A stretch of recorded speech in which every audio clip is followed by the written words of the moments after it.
From my window in the wall of Jericho, I see a city shaking with fear. Everyone's talking about an unstoppable army and a God who parts seas. I've spent my life just trying to survive in the shadows. My home literally built into the walls that are supposed to protect us. I am Rahab, and in a city of stone, my reputation is the most fragile thing I own and my biggest liability. I'm a prostitute. I've seen the hearts of men at their weakest, their boasts and fears laid bare in the dim light of my rooms. But the fear I see now in the eyes of our soldiers, in the whispers of the merchants, it's different. It's a cold dread that has nothing to do with Canaanite politics. It's fear of the divine. As the dust of that approaching army of Israelites rises on the horizon, I have to wonder, could their God be my way out? My life has been defined by walls, the wall of this city, and the walls I've built around my own heart. But what happens when those walls come crashing down? For everyone else in Jericho, it's the end of the world. For me, it might just be the beginning. This is a story of how I, a Canaanite harlot, bet everything on a God I'd never met, all because of a promise whispered in the dark in a single scarlet thread hanging from my window. Before the spies showed up, there were the stories. They came into my home on the lips of travelers and tired soldiers, tales meant to impress or frighten. Most of it was just noise, but the stories about the Israelites, they were different. They weren't just about an army. They were about a God who had carved a dry path straight through the Red Sea and then swallowed the entire Egyptian army. A God who gave them victory over the mighty Amorite kings, Sihon and Og, rulers whose names alone used to scare children into behaving. Here in Jericho, we have gods. Baal and Asherah, idols of stone and wood, we try to keep happy with incense and offerings. They're gods of the harvest and the rain. Gods you can bargain with, whose favor is as fickle as the weather. They are part of the city, as solid as the walls. But the God of the Israelites, he was different. He had no idol, no temple here. His name was a whisper, a presence you could feel in the terror of his enemies. The merchants would talk about it, their voices hushed. The dread of them has fallen on us, they'd confess. All the inhabitants of the land are melting in fear. I listened from the shadows, like I always do. My line of work teaches you to read people, to find the truth under the words. And what I heard wasn't the usual bragging of soldiers after a skirmish. This was pure, primal fear. The powerful men of Jericho, the same men who visited my home, who strutted through the streets with such pride, were terrified. Their confidence was gone, replaced by a frantic search for a strategy, any way to stop the unstoppable. They saw an invading army. I was beginning to see a divine judgment. Night after night I'd look out my window. My house was built right into the city wall, a place for people on the edge of society. It wasn't much, but it gave me a unique view. I could see the vast plains where this Israelite horde was now camped. From my perch I felt the city's fear like a constant, low hum. But in my heart, something else was stirring. It wasn't fear. It was a strange and terrifying hope. I'd spend my life serving men and appeasing gods who offered me nothing. My body, my time, my dignity, all were things to be traded for survival. I was trapped in shame, an outcast in my own home. The gods of Jericho never offered redemption. They only demanded more. But the stories of this other God, this I Am, were stories of power and deliverance for his people. The stories said he wasn't a god of a place, tied to a mountain or a stone. He was God of the heavens above and the earth below. A dangerous thought began to form in my mind. What if these stories were true? What if the God of Israel was the one true God? And if he was, what did that mean for me, a Canaanite? A woman, a prostitute. By every law and tradition, I was the enemy. I was unclean. I was part of the very city he was coming to destroy. Still, I couldn't shake the feeling. While the rest of Jericho prepared for war, I found myself preparing for something else. I watched and listened, piecing together fragments of rumor and dread into a tapestry of faith. I didn't know his laws. I'd never seen his miracles. I had no scrolls to read or priests to teach me. My faith was born from second-hand reports, from the terrified confessions of my clients. It was a fragile thing, built on whispers in a city of stone. But as the days passed, and the shadow of Israel grew longer, that fragile faith became the only real thing I had. I had lived my whole life on the edge. Now, I felt like I was on the edge of a choice that would either be my complete ruin or my impossible salvation. The night it all started was like any other. The city was quieting down, the sound of sheep being brought in, the distant clang of a hammer, the murmur of voices from nearby courtyards. I was tidying up, the air thick with the smell of oil lamps and stale wine. My profession requires a certain anonymity for my guests, and my location on the outer wall offered a discreet way in and out. It was a place for men who didn't want to be seen. Then came the knock. It wasn't a drunken soldier or a nervous merchant. It was firm, deliberate, cautious. The instincts you learn after years of living on the edge kicked in.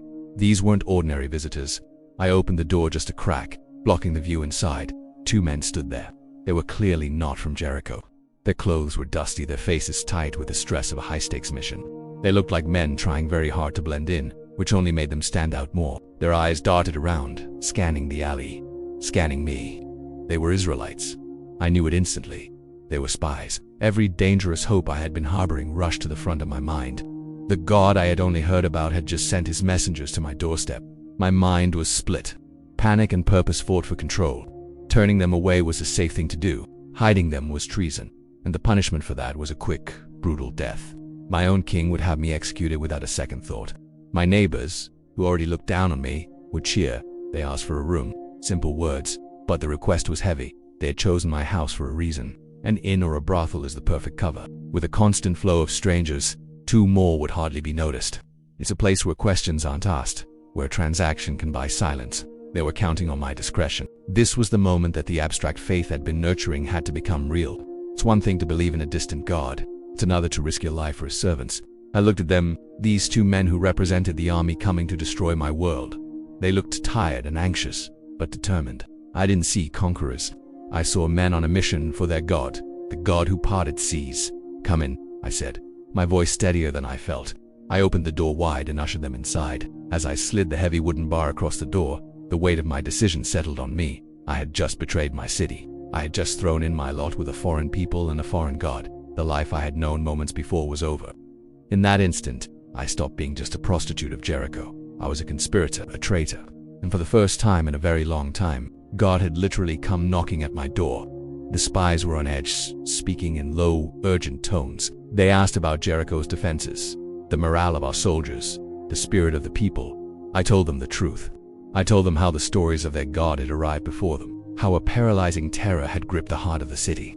"I know that the Lord has given you the land," I confessed, the words feeling both foreign and profoundly true. "The terror of you has fallen on us, and all the inhabitants of the land are melting in fear because of you."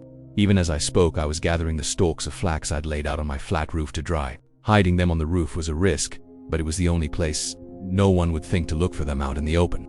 I told them to lie down, and I started covering them with the flax, the coarse stalks rustling as I worked. I'd barely finished when I heard the sound I was dreading from the street below, the heavy pounding of soldiers' fists on my door. "Open up, in the name of the king." My heart hammered against my ribs. This was it. The test had come way sooner than I expected. Under the flax, the spies were completely still. Their lives, and mine, depended on what I did next. I took a slow, deep breath, forcing a look of weary indifference onto my face. I walked down the stairs, my steps measured, trying not to show the panic I felt. I drew back the bar and opened the door to face the captain of the guard. His face was grim, his eyes narrowed with suspicion. "The king has been informed," the captain said, his voice hard as iron, "that the spies from Israel entered your house tonight. Bring them out." My mind was racing. I had to be convincing. In a way, my whole life has been a performance. I'd learned to fake pleasure, interest, affection. Now, I had to fake ignorance. It was the most important performance of my life. I leaned against the doorframe, putting on an air of tired annoyance. "Yes, the men came to me," I admitted, using a little truth to sell the lie, but I didn't know where they were from. I gestured vaguely toward the city gate, now barred for the night. "They left just before the gate was shut at dusk. I don't know which way they went." I looked the captain right in the eye, adding a bit of urgency to my voice. "If you hurry, you can still catch them. Go quickly." It was a bold-faced lie, a direct betrayal of my king. Every instinct for self-preservation screamed at me to give them up and save myself. But a stronger, newer instinct held me firm. This was my act of faith. By protecting these men, I was protecting my only hope for a future. I was choosing their God over my king. The captain stared at me, searching my face for any sign of a lie. I met his stare without flinching. For a moment that stretched on forever, he was silent. I could hear the blood pounding in my ears. I could feel the 2 men hidden on the roof, their fates hanging on this single exchange. Finally, he grunted in frustration. He seemed to bite. Why wouldn't he? I was just a harlot. What reason would I have to risk my life for foreign spies? My reputation made my lie believable. He turned to his men. They went toward the fords of the Jordan. "Go, pursue them." The soldiers turned and ran off into the night. I watched them go, then slowly, quietly, closed the door and slid the bar back into place. My knees felt weak. I leaned against the door, my body trembling. I had lied, I had risked everything.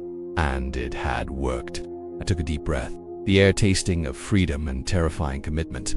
The first test was over, but the biggest negotiation was yet to come. When the sound of the soldiers was completely gone, I went back to the roof. The city was quiet now. The 2 spies were just starting to emerge from under the flax. The immediate crisis was over, but a new tension hung between us. We are now bound together by this secret. I didn't waste any time. I stood before them, a woman who had just committed treason for them, and I laid my heart bare. This was my chance to turn my disparate act into a deal for salvation. I know that the Lord your God has given you this land, I repeated, my voice filled with a conviction that surprised even myself. I told them again of the fear that had eaten Jericho from the inside out, of the stories of the Red Sea and the defeated kings. Then I made my great confession, the core of all my secret hopes. For the Lord your God, He is God in heaven above and on earth below. That was a radical thing for a Canaanite woman to say on a rooftop in a pagan city. I was renouncing the gods of my people and declaring my allegiance to the unseen God of my enemies. The spies looked at me, their expressions changing from relief to astonishment. They came looking for intelligence. They found faith in the last place they expected. Now was the time to make my plea. My voice trembled slightly, but it was firm. Now then, please swear to me by the Lord, since I have shown you kindness, that you also will show kindness to my father's house and give me a sure sign. I looked at them, my gaze both pleading and demanding. I had taken a huge risk. Faith was one thing, but I needed a promise. I needed something real to hold on to. Swear to me that you will spare the life of my father and mother, my brothers and sisters, and everyone who belongs to them, and deliver our lives from death.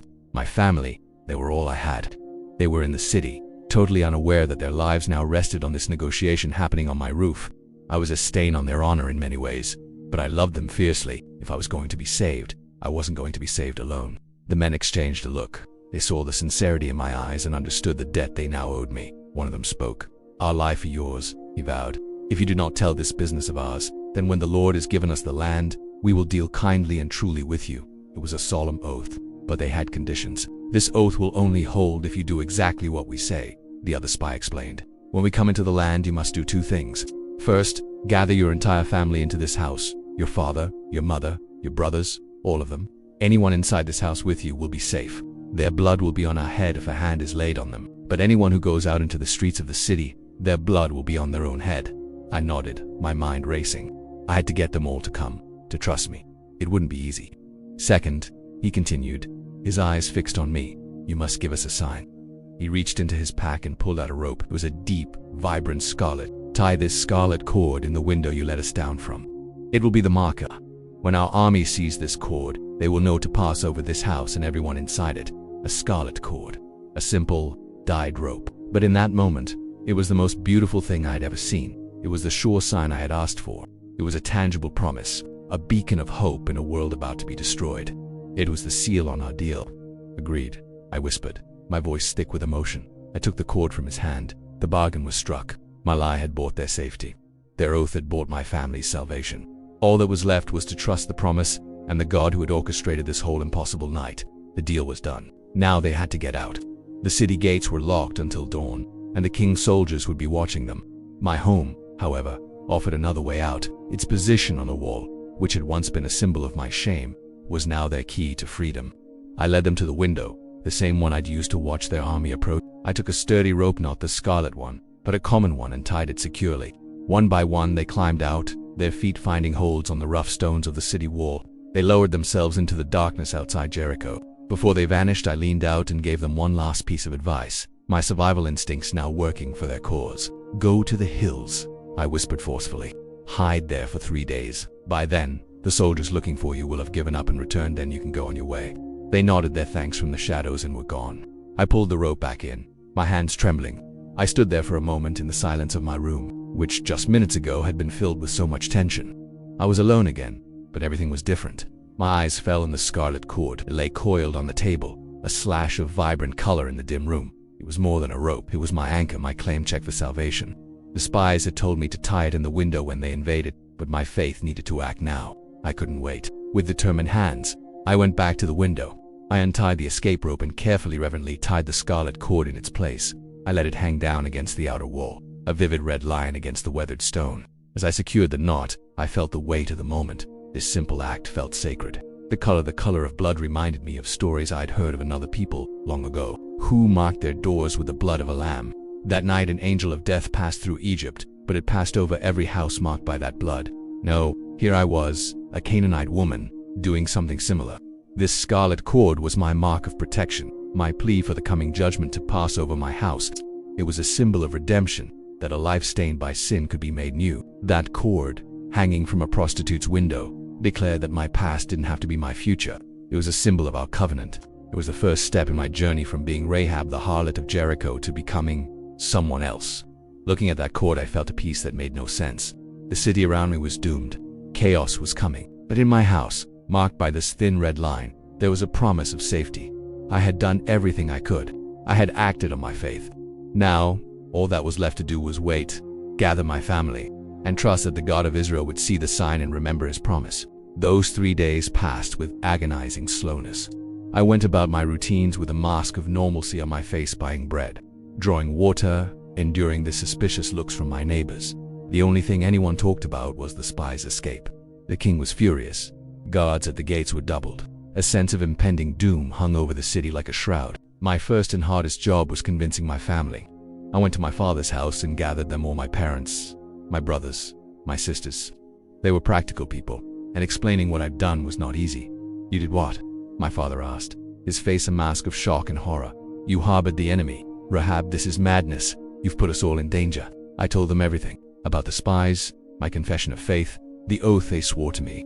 "Their God is the true God," I pleaded, my voice cracking. "He has given them this city. Our walls won't save us. Our gods won't save us. Our only hope is to be in my house when the army comes." They looked at me like I had lost my mind. "We trust their lives to a promise from enemy spies. Take refuge in the home of their disgraced daughter, a home marked by a weird red robe." It was unthinkable. My brother scoffed. My mother wept. But then my father, who had been quiet, looked at me. He saw the conviction in my eyes. Maybe he also saw the same terror gripping the city and realized their normal hopes were useless. "She is our daughter," he said quietly. "What other hope do we have? We will do as she says." Reluctantly, they agreed. On the day the Israelite army finally appeared on the plains, my family gathered in my small home. We were cramped and afraid, a tiny island of hope in a city of despair. From the window, we watched the army approach. It was a terrifying sight. But then, they did the strangest thing. They didn't attack. Led by priests carrying a golden box, the Ark of the Covenant. I later learned that the entire army marched in complete silence around the city one time, and then went back to their camp. Jericho was baffled. The next day they did it again, and the day after that. For 6 days, the routine was the same. A silent march, once around the city, then a retreat. Inside my house, the tension was unbearable. "What are they doing?" my brother asked for the 10th time. "It is what their God commanded," I said, my own faith being tested each day. I spent hours at the window, my eyes fixed on that scarlet cord. It seemed so fragile against the massive stone wall. People in the street noticed it. They pointed, some laughed. "Look at the harlot's house," they mocked. Their scorn hurt, but I held on to the promise. My faith, born of rumors and solidified by action, now had to survive the trial of waiting. It was a quiet, stubborn trust in the face of ridicule and uncertainty. 6 days of silent marching. 6 days of holding my breath and clinging to the hope of a single scarlet thread. This wasn't a game. This was a divine countdown. On the morning of the 7th day, the air felt different. The Israelite army began to march, but this time, they didn't stop after one lap. They circled the city a second time, and a third. The silence was heavier, more menacing than ever. My family and I watched from the window, huddled together. 4 times, 5, 6. The sun climbed higher. The soldiers on Jericho's walls had stopped jeering. Now they just watched in fearful confusion. The whole city seemed to be holding its breath. Then came the 7th lap. As they completed the circle, the army stopped. The priests raised their ram's horns. For a moment, there was a dead, perfect silence. Then came the sound. A long, piercing blast from the horns that seemed to tear through the air. It was followed by a roar, a colossal shout that erupted from the entire Israelite army. It was a shout of pure, earth-shaking faith. And then, the impossible happened.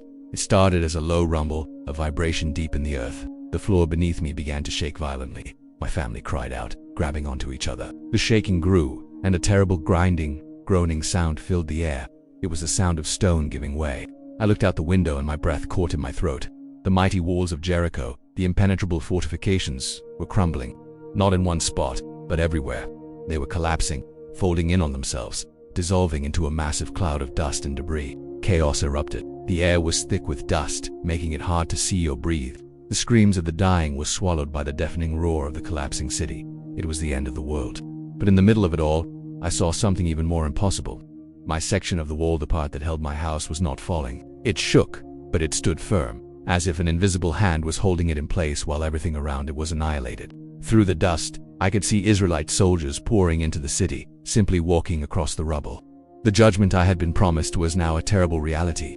Yet here we were, my family and I, alive and safe inside our little room, protected not by stone, but by a promise and a scarlet cord that still fluttered bravely in the dust-choked wind. The walls of Jericho had fallen, but the faith of one woman, and the God who honored it, had stood. The noise of destruction finally faded, replaced by the grim sounds of the city being taken. We stayed huddled in my home, waiting. The fear was still there, but now it was mixed with a profound awe. We had been spared. The promise was kept. After what felt like forever, we heard footsteps and a clear call. Rahab, it wasn't the king's guard. I moved to the door, my hand shaking as I drew back the bar. Standing there, their faces smudged with dust, were the 2 spies. Salmon was there. They had come back for me. "It is time," Salmon said gently. "Gather your family." They led us out of my home, out from the small section of wall that remained impossibly intact. As we stepped into the devastation, the full scope of what happened hit us. Jericho was gone. The proud city was a heap of rubble and sorrow. The spies led us through the wreckage, a small, protected group moving through the judgment.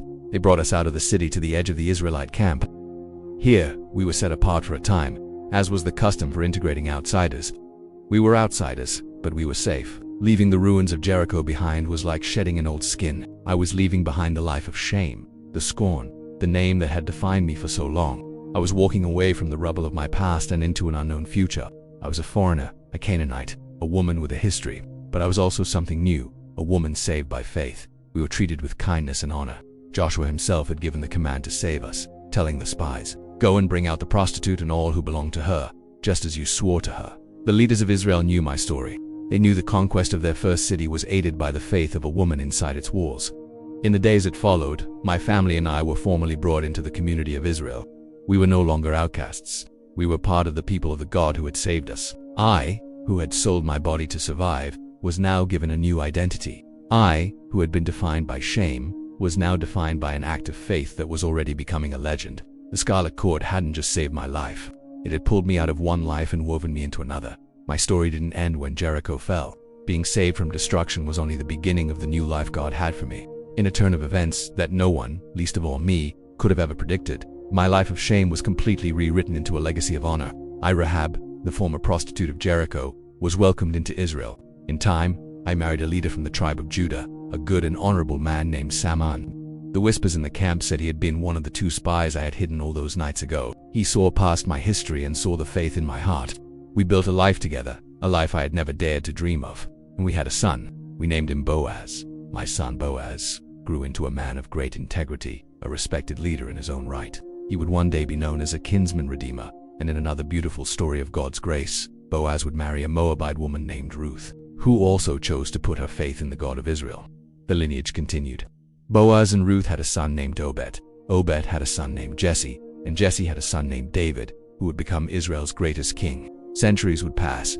The stories of Jericho and the scarlet cord would be told and retold. And then, in the Gospel of Matthew, a genealogy would be recorded, a list of names tracing the earthly lineage of the promised Messiah. And there, listed among patriarchs and kings, is a most unlikely name, Rahab, my name. I wasn't just saved from Jericho. I was grafted into the very family tree of Jesus Christ. A Canaanite, a woman with a scandalous past. My story became a permanent testament that God's grace is bigger than our past. He isn't interested in our qualifications, but in our faith. He loves to choose the unlikely, the marginalized, and the broken to play a key role in his great plan. The author of Hebrews would later write of me, "By faith a prostitute Rahab, because she welcomed the spies, did not perish with those who were disobedient." The Apostle James would use my actions as the ultimate example of a faith that works, a belief proven true by what it does. From a window in a doomed city wall to a place of honor in the lineage of the King of Kings, that is what God can do. My story isn't about the strength of a woman, but about the faithfulness of a God who hears the faintest whisper of belief, and can take a life defined by shame and transform it into a legacy of glory. The walls of Jericho fell, but the faith shown by a single scarlet cord echoes for eternity. The story of Rahab is a powerful reminder that no one is beyond the reach of God's grace. It doesn't matter what walls are around you or what labels society has put on you. Faith, even when it's born from rumors and acted on in desperation, can change everything. Do you believe that God wants to use you right in the middle of your mess? If this story has inspired you, please consider liking this video and subscribing for more stories of incredible faith from the Bible. Share this with someone who might need to hear a message of hope and redemption today. Thank you for watching.